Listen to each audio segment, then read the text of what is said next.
في القلب مشاعر أخفيها قد أشرقت الشمس عليها عن خطط لم أعبأ فيها ستكون بأيامي فرقا.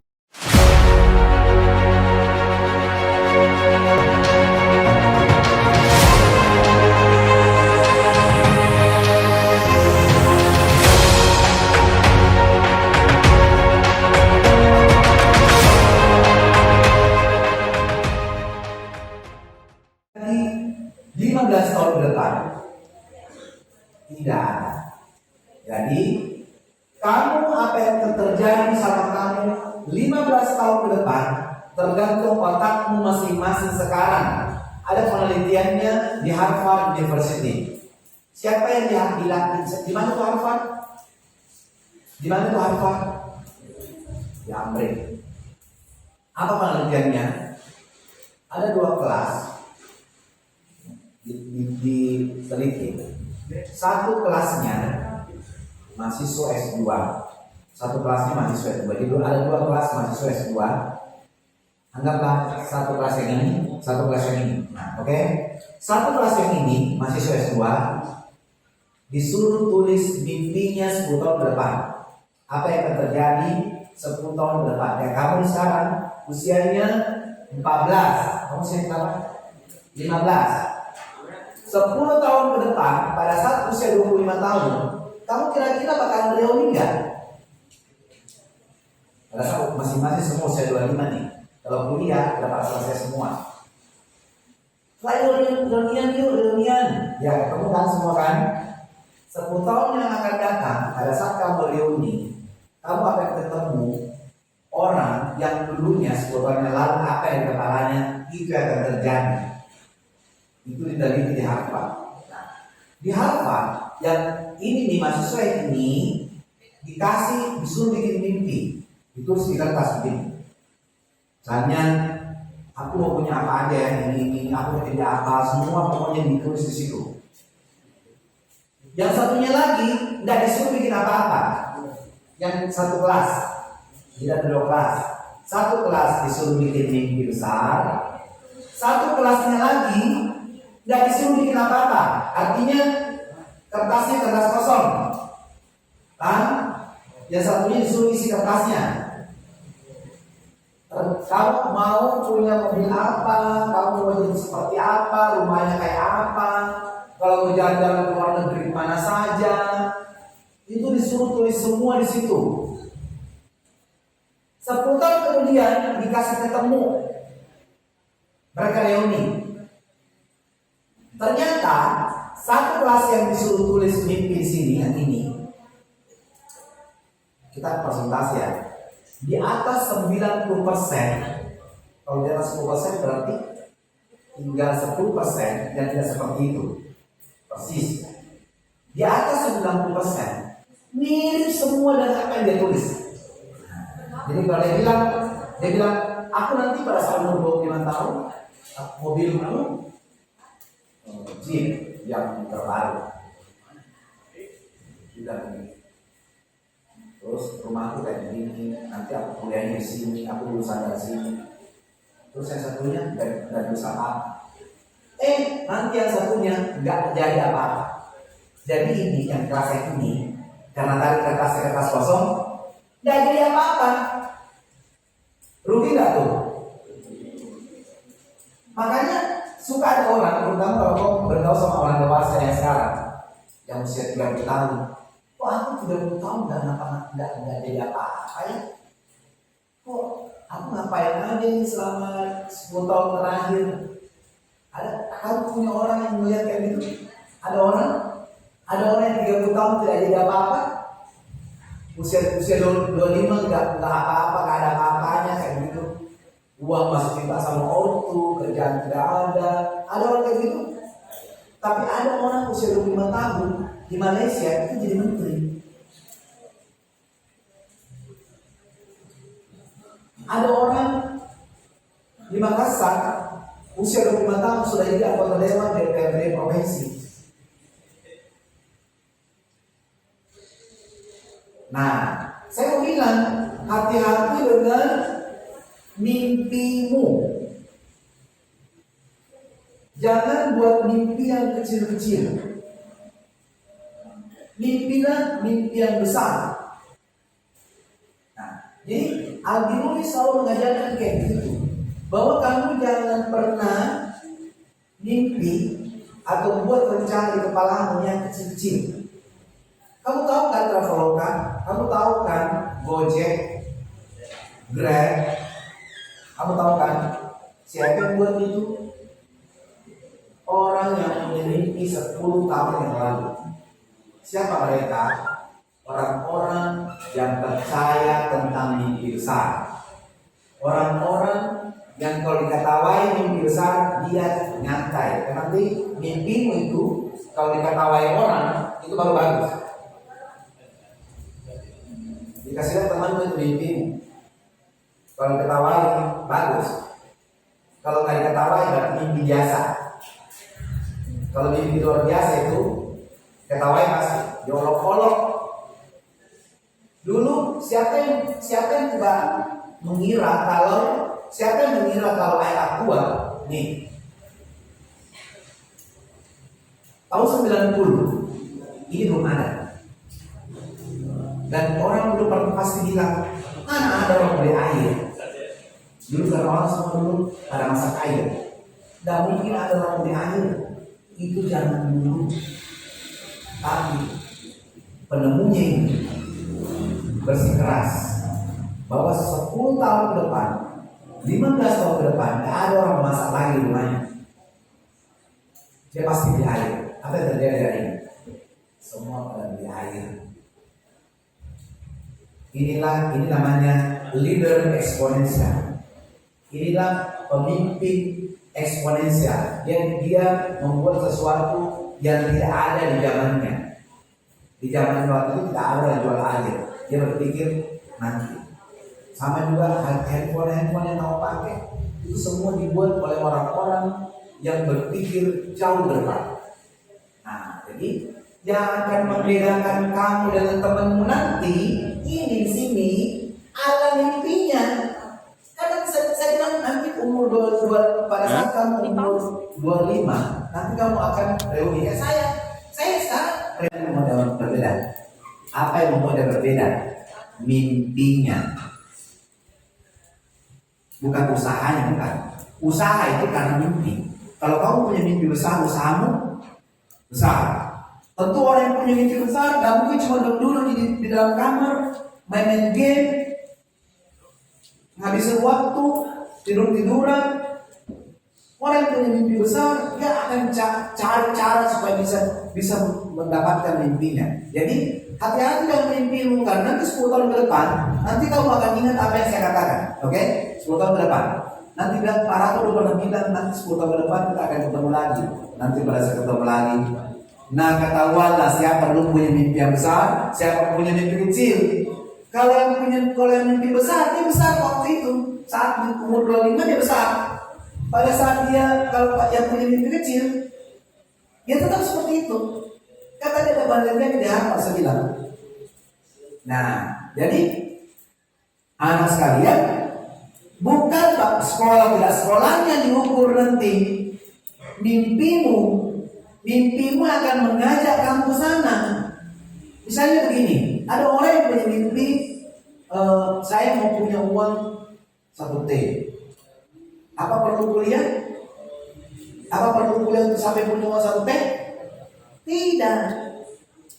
Karena Bill Gates itu drop out perguruan tinggi. Siapa lagi tuh yang pemilik Facebook? Drop out perguruan tinggi. Jadi untuk punya uang 1 T, jalurnya tidak mesti kuliah. Kalau jalurnya harus kuliah, berarti kamu goalnya kuliah. Targetmu kuliah, terus kalau harus kuliah ngapain? Jadi goalnya harus jelas. Apakah nanti saya kuliah atau tidak? Gak penting, yang penting saya goalku ini. Nah, itu goal dunia, oke?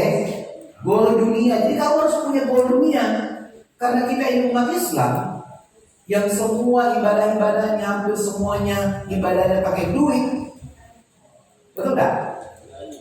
Umroh duit, haji duit, apalagi kalau pakai haji yang mau cepat sekarang 200 juta satu kali jalan, ada 250 juta tergantung pelayanannya. Kalau kamu punya duit banyak, tahun depan bisa haji. Jadi kamu harus kaya, betul nggak? Umat Islam rumahnya nggak boleh 2 kamar, 3 kamar. Kenapa? Karena umat Islam memisahkan tidur laki-laki dengan tidur perempuan. Kalau kamu sudah balik, kamu sudah tidak boleh sama adikmu yang perempuan. Kamu harus punya kamar sendiri.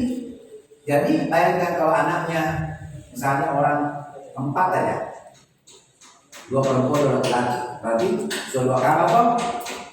Kalau anggaplah 1 kamar berdua, sudah 2 kamar. Terus ibunya punya 1 kamar juga, ibu bapaknya sudah 3.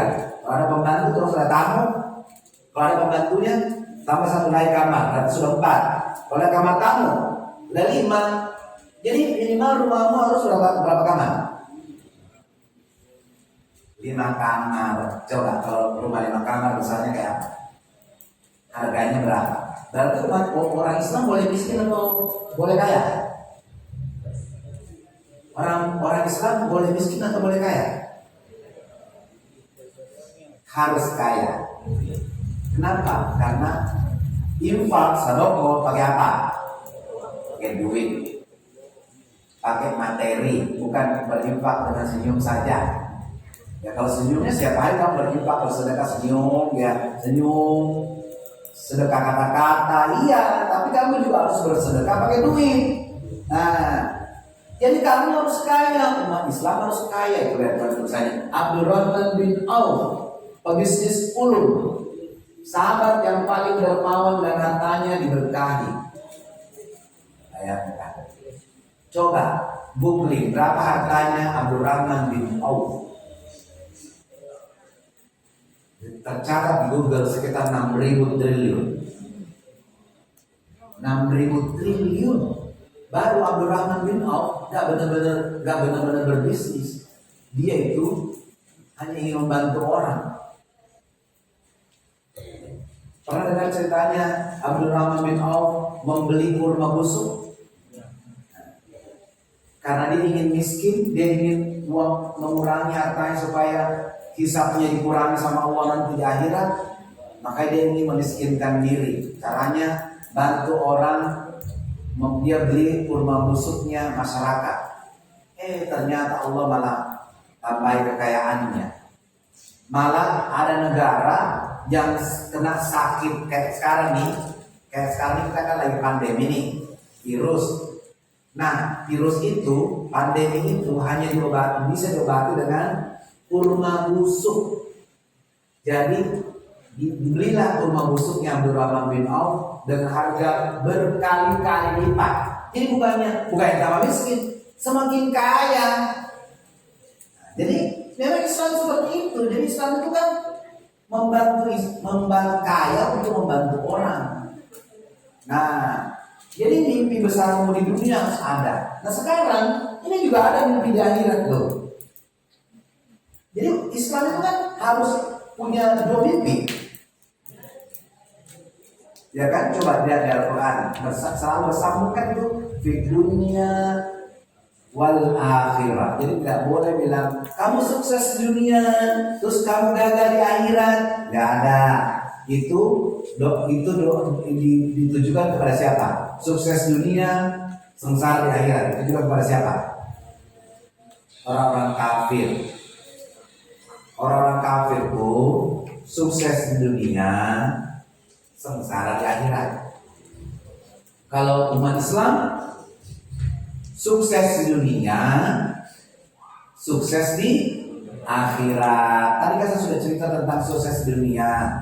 Di dunia ini kamu harus raih apapun yang bisa kamu raih. Tapi ingat ya caranya Abdurrahman bin Auf. Lihat tuh, sahabat yang rela hijrah meninggalkan seluruh hartanya. Sahabat yang sebagian hartanya untuk ummahatul mukminin, Sebagian hartanya diinfakkan untuk umat Islam. Sahabat yang memiliki banyak luka dan pincang dalam melindungi Rasulullah. Jadi kita harus menjadi pembela-pembela Islam. Nah, karena kita ini kaya di dunia, kita juga harus kaya di akhirat.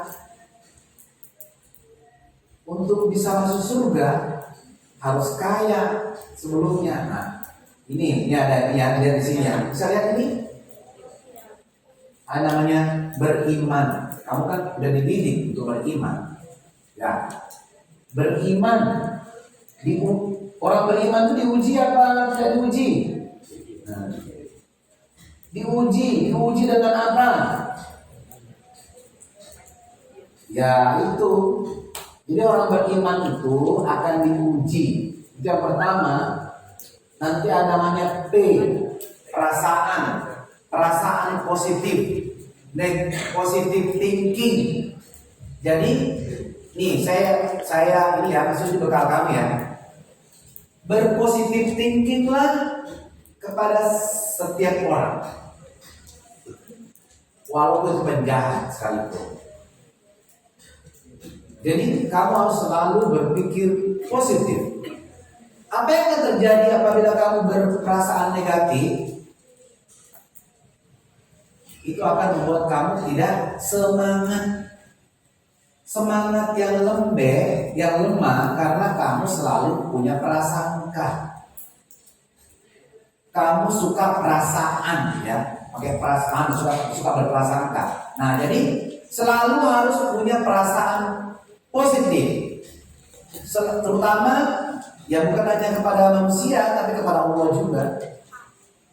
Jadi kalau temanmu misalnya jahil, ya gak apa-apa, tapi kamu berpositif thinking kepada dia. Jangan dulu apa-apa bernegatif thinking, ya kayaknya diambil sama si Anu di pulpenku, makananku diambil kayaknya sama si Anu. Nah itu namanya berprasangka. Nah jadi yang harus kamu tanamkan pertama di benakmu adalah berperasaan positif. Termasuk tadi mimpimu. Tadi kan mau bilang aku mau begini. Kamu jangan sampai berprasangka ya. Tidak mungkin nanti terjadi begini. Nah, itu tidak boleh. Berperasaan positif dan yakin. Kenapa kita harus yakin? Ya karena kita punya Allah. Jadi perasaan saya selalu baik sama dia. Dia kok jutek sih, ya. Kok aku punya perasaan sama dia bagus, tapi kok dia jutek, ya. Ya sudah, gak apa-apa. Yang penting kamu punya perasaan yang baik. Jangan penuhi kepalamu dengan prasangka, gitu ya, prasangka negatif. Jadi lawannya perasaan positif itu prasangka namanya. Berprasangka itu suka kayaknya nanti begini, kayaknya begitu. Berprasangka itu. Nah, berprasangka itu ada dua. Pertama prasangka sama Allah. Kedua berprasangka sama makhluk, sama teman-temannya, sama makhluk-makhluk yang lain, binatang, tumbuhan.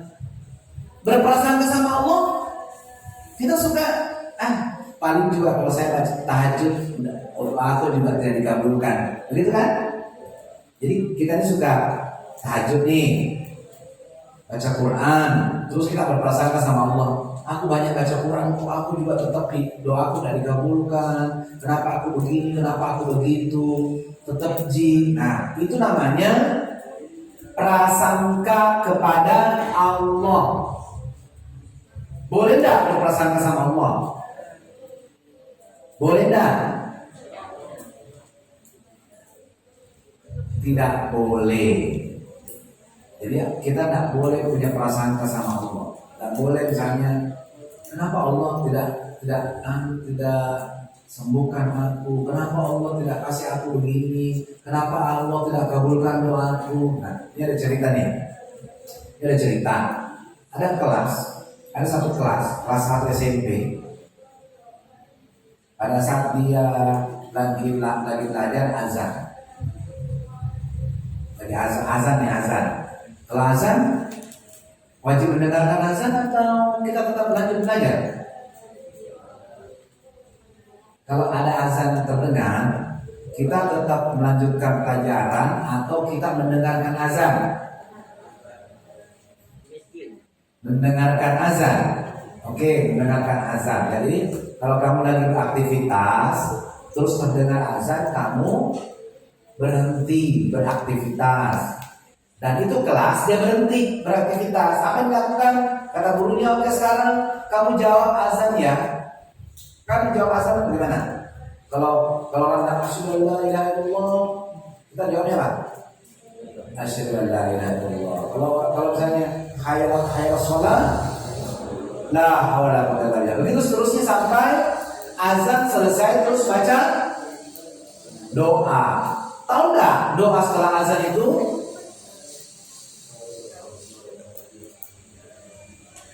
Diterima sama Allah. Itu salah satu doa yang makbul, itu doa setelah azan. Nah, jadi itu jadi ada satu murid, anggap si murid ya, ada satu murid di situ paling lama berdoanya, paling lama berdoa. Sampai kata gurunya, kamu berdoa apa? Aku lama sekali. Dia bilang, Bu Guru, saya itu di keluarga aku saya cuma satu-satu. Aku kesepian. Aku ingin punya adik. Aku ingin punya adik laki-laki. Nah, terus saya berdoa dari kelas 5 katanya, bayangkan. Saya berdoa dari kelas 5, sekarang sudah kelas 1 SMP, adikku belum ada. Lama enggak tuh? Lama, tapi dia tidak berputus asa. Dia tidak berprasangka, oke? Tidak berprasangka sama Allah. Jadi dia berdoa terus. Terus kata ibunya, kan ibunya dengar kalau dia berdoa begitu, kata ibunya, kenapa kamu berdoa minta anak laki-laki? Aku maunya anak perempuan, kata ibunya. Nah, terus katanya aku tambahin lagi doaku. Jadi doaku sekarang minta adik laki-laki, minta juga adik perempuan, karena saya ingin membantu ibuku memenuhi permintaannya. Ya gitu. Terus sampai satu ketika ternyata dia juga harus minta adik laki-laki lagi. Jadi dua adik laki-laki. Terus dia berdoa begitu sampai kelasnya sudah tidak ketemu nih. Misalnya gurunya Ustaz terus nggak ketemu lagi, udah lama nggak ketemu, terus ketemu lagi terus dia cerita, Bu Guru, aku sekarang udah punya 2 adik laki-laki dan 1 perempuan. Katanya gimana caranya? Kan dulu aku selalu berdoa seperti itu sampai ternyata Allah mengabulkan permintaanku. Ternyata ibuku melahirkan kembar 3, 2 laki-laki, 1 perempuan. Nah, jadi kata ibu guru tadi, Masya Allah, itulah kenapa katanya kita tidak boleh berputus asa, berprasangka, berdoa. Kita berdoa terus. Entah kapan Allah kabulkan, ya kita tidak tahu. Ini dikabulkannya kira-kira 4 tahun kemudian baru dikabulkan. Bayangkan, Allah itu akan mengabulkan permintaan kita tergantung kita ini serius mintanya atau tidak. Nah, gitu. Nah, jadi di sini kita harus punya prasangka, tidak boleh berprasangka kepada Allah. Apa yang tadi prasangka kepada Allah? Percuma aku ini, percuma aku sholat, percuma aku percuma. Terus apa lagi? Dia berputus asa. Bahkan saking putus asanya sama sekali tidak sholat. Ada orang begitu. Orang yang tidak sholat itu dia putus asa. Terus kemudian kita tidak boleh berprasangka kepada makhluk. Siapa di antaranya makhluk? Ya kita, teman-temannya kamu, yang berprasangka, jangan suka berpikir negatif. Yang harus dilakukan adalah berpikir positif. Nah, jadi berpikir negatif itu apa? Ya begitu tadi. Dia ini kayaknya yang ambil makananku, kayaknya ambil pulpenku, kayaknya yang kayaknya. jadi kaya. Padahal belum tentu benar. Nah, sekarang udah KM-nya ketahanan mental. Jadi kamu tadi pertama harus berpositif thinking kepada semuanya. Kedua, tidak boleh berprasangka kepada Allah dan kepada makhluk. Yang berikutnya adalah tahan mental. Ketahanan mental. Apa itu ketahanan mental? Mental tidak meminta kepada manusia, minta dulu minta dulu uangmu, minta dulu makananmu, minta dulu. Ketahanan mental untuk tidak meminta, oke? Kepada siapa? Manusia. Mintanya kepada siapa? Kepada Allah mintanya, ya. Jadi kita harus punya ketahanan mental untuk tidak meminta-minta kepada manusia. Kamu suka gak sih ada orang suka minta-minta? Sebel gak melihat orang yang suka minta-minta? Tapi kita gak boleh berprasangka ya.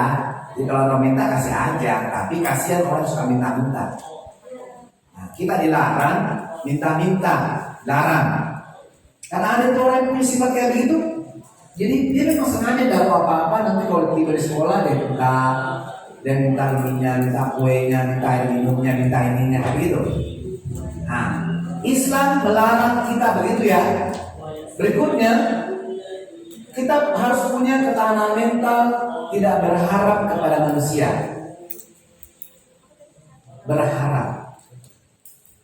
Tidak berharap kepada manusia. Saya berharap Bapak bisa meluluskan saya. Saya berharap Bapak bisa, itu namanya berharap. Terus berharapnya kepada siapa? Kepada Allah. Kenapa Allah kita tempat berharap? Karena goal besarnya kita hanya Allah yang bisa memenuhi. Target besarnya kita hanya Allah yang bisa memenuhi. Kenapa? Karena Allah maha segala-galanya, betul gak? Maha kaya, maha sempurna, maha hebat, semuanya. Apa sih Allah tidak bisa lakukan? Semuanya bisa. Coba lihat Nabi Ibrahim waktu dia terbakar. Langsung Allah masih bilang sama api jaga dingin sama Ibrahim. Jadi pada sifatnya api itu panas, tapi sama Ibrahim, Nabi Ibrahim, apinya jadi dingin. Siapa yang perintahkan? Allah. Terus Nabi Musa bisa melempar tongkat jadi ular besar yang memakan semua ular-ular sihirnya Fir'aun. Siapa yang merubah itu ular dari tongkat menjadi ular? Allah. Kenapa Allah bantu? Kenapa Allah bantu Nabi Musa dengan Nabi Ibrahim? Karena Nabi Ibrahim dan Nabi Musa tempat berharapnya, tempat memintanya hanya kepada Allah. Kan Fir'aun minta Nabi Ibrahim minta Nabi Musa untuk apa? Untuk menyembah dia kan? Karena Fir'aun menganggap dirinya Tuhan. Tapi kan Nabi Musa tidak mau. Nah, makanya Nabi Musa hanya meminta kepada Allah dan Allah penuhi permintaannya. Selama berapa lama? Ya selama lama. Jadi jangan kamu sekali minta terus langsung dianggap aku nggak dikabulkan. Nggak langsung simsalabim. Sama juga orang tua kalau kita meminta kepada dia, tentu dia perlu mengumpulkan uangnya dulu. Tidak langsung dikasih. Nah, kitanya perlu sabar menjadi anak. Sebagai anak itu kita harus sabar. Tahu kenapa kita harus sabar kalau kita sebagai anak? Suatu waktu kamu nanti bukan jadi anak, tapi jadi orang tua.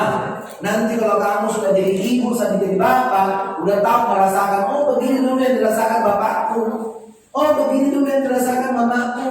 Waktu saya masih jadi anaknya, masih kecil. Ternyata ini ya kalau begini ya, ternyata kalau anak rewel. Jadi memang sekarang belajar jadi anak, nanti belajar jadi orang tua. Tapi kamu sekarang belajar jadi anak, sekaligus nanti akan melihat, oh begini orang tua aku mengajar saya, nanti saya juga akan begitu. Nah, jadi mentalnya harus kuat. Tidak boleh gampang diajak-ajak yang salah-salah. Diajak-ajak salah, diajak pergi nongkrong, diajak pergi bermalam mingguan sampai tidak tidur. Tahu nggak kalau orang tidak tidur apa yang terjadi? Apa yang terjadi kira-kira kalau kita suka begadang? Tahu? Pernah dengar ceritanya? Pernah dengar medisnya kayak apa? Akan terjadi dengan hatimu kalau sering begadang? Hati, di dalam ada hati. Di dalam ada hati. Hatinya orang kalau dia hati disebut apa? Lever ya. Jadi hatinya kamu, kalau kamu sering begadang, ini aku juga ya, Irwan juga ya. Biasanya orang begadang dianggap keren. Padahal orang yang suka begadang penyakitan. Kenapa? Salah satu yang diserang orang yang suka begadang adalah hati. Apa yang akan terjadi hatinya orang yang suka begadang? Kanker hati namanya. Apa yang akan terjadi kepada orang yang suka merokok? Paru-parunya rusak. Apa yang akan terjadi orang yang suka minum minuman yang tidak jelas, berpemanis, bukan gula pemanisnya, tapi sari manis. Kamu nggak tahu ya, kalau minuman yang banyak dijual di pasar itu banyak bukan gula, tapi pemanis buatan. Terus ada pewarnanya, namanya pewarna buatan. Terus ada pengawetnya. Ada pengawet. Bayangkan teh bisa tahan sampai 2 tahun, 3 tahun. Padahal kalau teh biasa dibikin paling lama 3 hari tahan di lemari pendingin. 3 hari sudah rusak. Tapi ada teh bisa tahan dia 3 tahun. Itu karena apa? Pengawet. Kira-kira apa yang akan terjadi orang yang suka minum, makan dengan makanan berpengawet? Setelah lama yang rusak apanya? Ginjalnya. Pernah dengar orang gagal ginjal? Pernah dengar orang yang ini akhirnya dia cuci darah? Pernah dengar? Cuci darah terus menerus. Dan orang cuci darah bilang kamu jangan pernah cuci darah. Kenapa? Karena cuci darah itu menyakitkan. Bukan cuma menyakitkan, menghabiskan uang. Ya, udah gitu belum tentu juga bisa bertahan hidup. Terus apa yang kamu harus minum apa? Kalau nggak boleh minum itu, minum minuman yang seger-seger, sari-sari buah, jeruk, semangka, itu yang banyak ya. Bukan tidak boleh, tapi jangan terlalu sering. Apalagi yang bersoda. Nah, yang bersoda luar biasa. Pernah lihat perbandingan gulanya merek CC? Merek CC ya, CC. Pernah lihat perbandingan gulanya dengan yang lain? Dia gulanya 10 sendok 1 kaleng.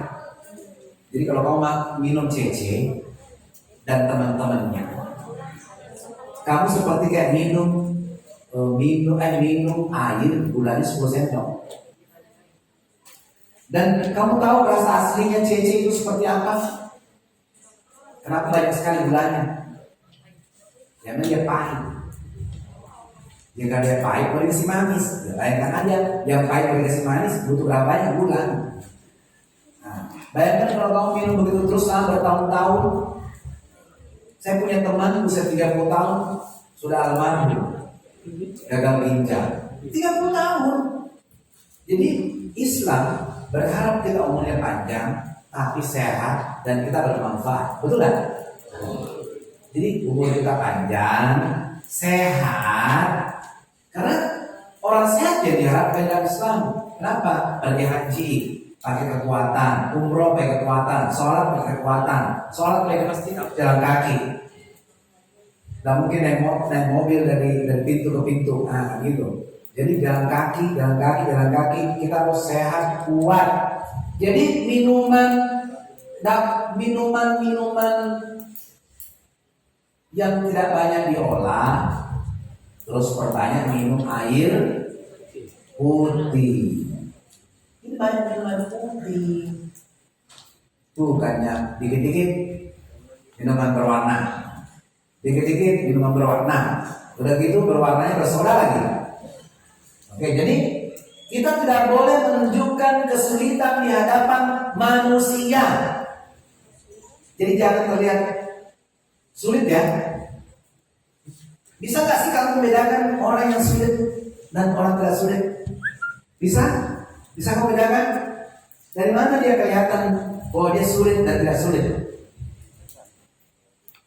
Biasanya dia ngomong, aku lagi gak punya duit, tolong dong. Biasanya begitu. Atau dia menunjukkan raut mukanya terlihat kayak aduh, kasihan kayak gitu.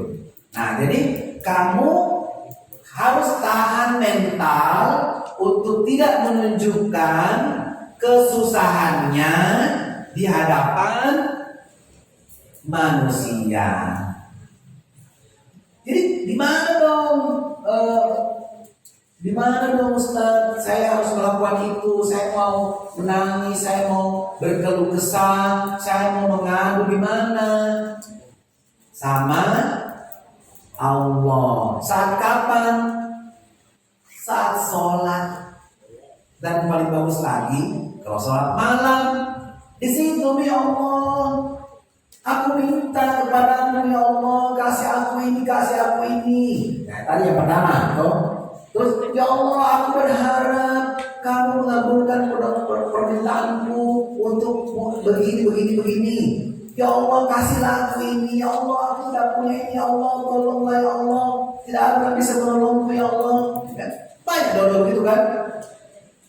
La ilaha illa anta subhanaka inni kuntu minadz zalimin. Itu doa siapa? La ilaha illa anta. Itu kan saking merendahkan betul itu dirinya itu. Ya Allah, tidak ada Tuhan selain kamu. Ya Allah, jauhkanlah aku daripada orang-orang zalim. Nah gitu, gitu, benar-benar gitu. Doa Nabi siapa itu? Ayo, Nabi Yunus. Pada saat di mana? Pada saat berada dalam ikan paus. Coba bayangkan kamu berada. في القلب مشاعر أخفيها قد أشرقت الشمس عليها عن خطط لم أعبأ فيها ستكون بأيامي فرقا فحياتي قبل الحلقات تيه